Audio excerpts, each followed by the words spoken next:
it's really liberating to be able to have the right and the privilege, in some ways, to be able to just make a choice on your own and just be able to speak for yourself. Meghan Markle once swore she was done with Britain. She called it cruel, snobbish, beneath her, and walked away for what looked like forever. So, why, after nearly 4 years, is she reportedly preparing to come back? As we know, she's heading to Australia soon for the latest pretend royal tour. Yeah, they're off to Australia to pretend that they're working royals when they're not. Royal biographer Tom Bower says he knows the real reason, and he insists it has nothing to do with love, family, or homesickness. According to Bower, it comes down to a single, uncomfortable motive the couple would never admit out loud.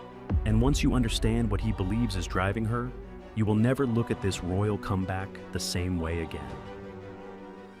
The dream that did not last here is the thing you have to understand first. When Harry and Meghan walked away from royal life, they were not running from something. They were running toward a dream of total freedom, where nobody could tell them what to do, where the whole world would open up and hand them everything the palace had supposedly kept from them. And for a moment, that dream looked real. They had Netflix, they had Spotify, they had their titles, which they were certain would keep doors swinging open on every continent. On paper, they had built the launchpad for an empire far from Buckingham Palace. But Bower argues the dream carried a fatal flaw, and it is the flaw that sets this whole story in motion. Strip away the palace, and you strip away the very thing that made the world care in the first place. The deals, the invitations, the attention. Bower claims none of it flowed from who Harry and Meghan actually were. It flowed from the crown they carried out the door with them. And the moment the novelty of leaving wore off, there was far less underneath to hold it all up. You can feel how personal this was for them. This was never just a business plan. It was proof. Proof that they could leave, that they did not need the institution, that they could stand taller on their own than they ever had inside it. Which is exactly why, in Bower's view, the cracks cut so deep. Every deal that faded was not just lost income. It was a quiet vote against the whole gamble. And the deals did start slipping. Spotify ended. Netflix turned uncertain. The ventures that were supposed to crown them as independent giants quietly came up short. Bower describes it as hitting a headwind. The couple running out of ideas, running out of streamers willing to bet on them. Their long-term finances suddenly exposed in a way nobody around them wanted to say out loud. What looked like the opening chapter of a glittering new life had started to look like something far more fragile. And that single uncomfortable motive Bower keeps circling back to, he boils it down to two blunt words: desperation and failure. Everything you're about to hear grows straight out of them. So the real question stops being whether Meghan wants to come back and becomes something much sharper. What happens to a couple when the escape plan quietly falls apart? Before we follow that question all the way down, do me a favor. Hit subscribe and turn on the bell, because this story is still moving, and you are going to want to be here when the next piece drops. Now, let's keep going. A lifestyle that demands a fortune. Because here is the part most people never stop to think about. What does it actually cost to be Harry and Meghan? Bower's answer is staggering. Picture the mansion and the endless upkeep that comes with it. Picture the private security that shadows them everywhere they move. Picture the price of living exactly as grandly as they clearly expect to live. Bower puts their spending at a conservative $3 million a year. And to cover $3 million comfortably, he says, you really need to be pulling in 4 or 5. Now look back at that fading pile of deals. You can feel the trap closing. The income that was supposed to be endless has turned unreliable, and there is no obvious replacement waiting in the wings. This is not a couple sweating one bad quarter. This is, in Bower's view, a slow-motion math problem, and none of the answers involve staying in California forever. Every month that passes, he suggests, the gap between what they spend and what they can reliably earn grows a little wider and a little harder to hide. And that is when the door they slammed on their way out starts to look completely different, not like a cage anymore, like a lifeline.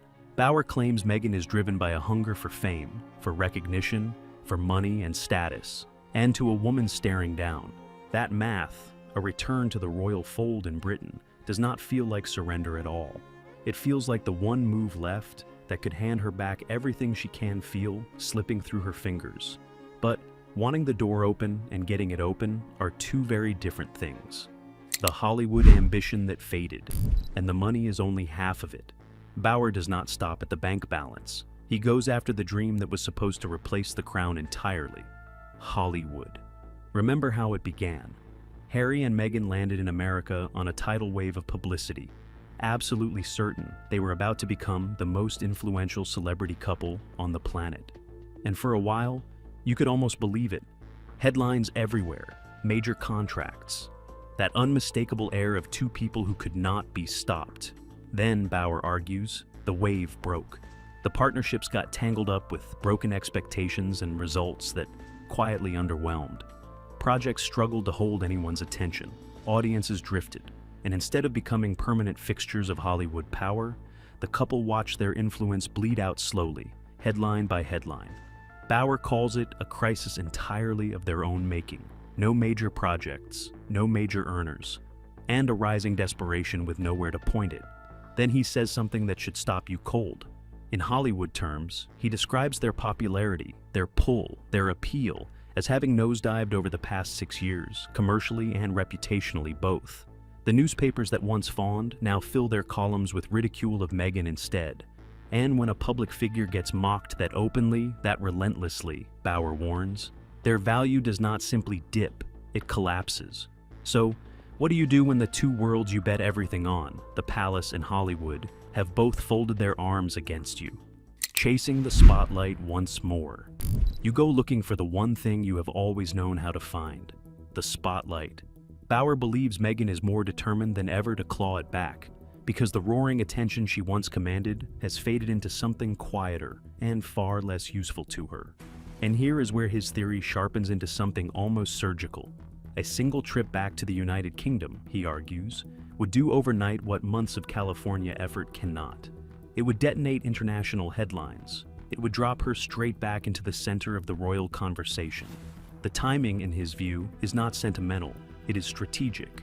Step onto British soil, reattach yourself to the royal story, and suddenly the coverage rebuilds your image for you, especially in a country where opinion toward her has shifted over the years. But Bauer does not sell you a fairy tale ending. He calls her calculating, ruthless, relentlessly self-promoting, and then he adds the twist. She may have finally taken on more than she can chew, because there is a limit to how many times you can pull the same trick before the audience simply stops showing up. And if the spotlight alone will not save her, Bauer thinks she has one more card to play, and it is the most uncomfortable one yet. The children and the Invictus shield the children.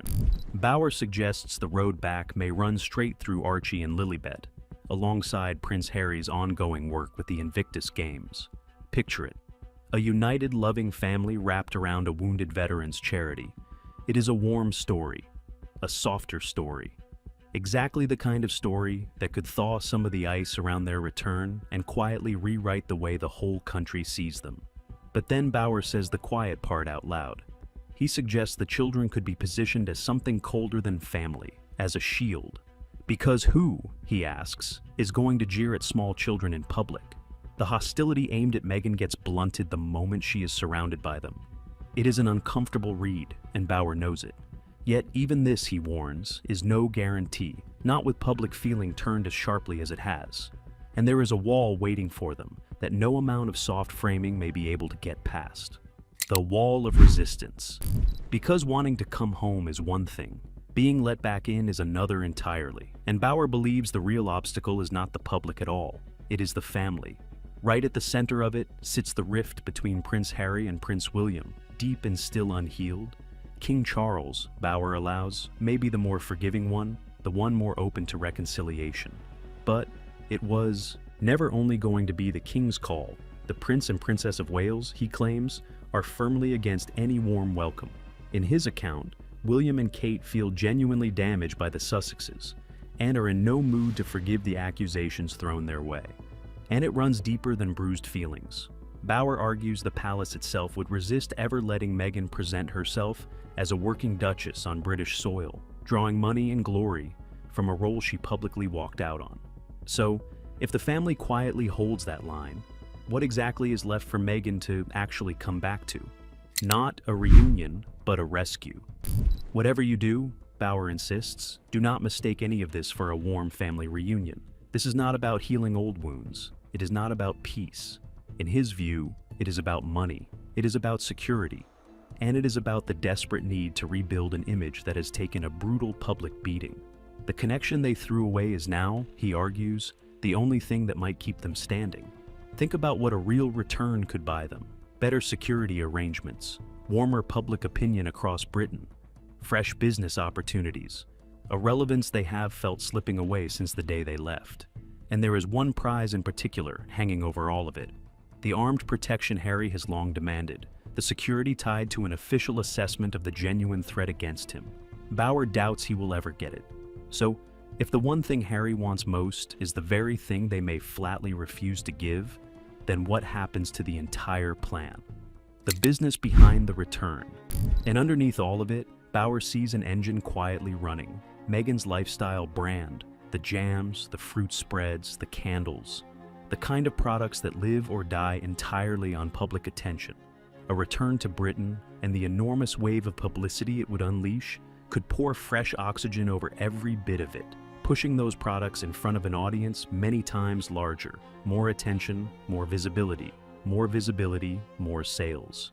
In his telling, the trip and the brand are not two separate stories at all. They are the same story, feeding each other. It all ties back to the single thread Bauer keeps pulling. Meghan has always understood the spotlight better than almost anyone alive, and whenever it dims, she finds a new way to step back into it. Coming home to the United Kingdom, in his eyes, is simply the biggest, boldest version of that same move, reconnecting her with the royal story that made her famous in the first place. In the end, he argues, this may be the only card the couple has left. Reconcile, revalidate, and pray. It is enough to rebuild what leaving it cost them. Even Bauer admits that is a long shot. But when survival is the only thing left on the table, you play the long shot anyway. So there it is, laid bare. The one reason Tom Bauer believes Meghan Markle is preparing to come back to the United Kingdom. Not love, not family, not some quiet change of heart, and not a sudden longing for home.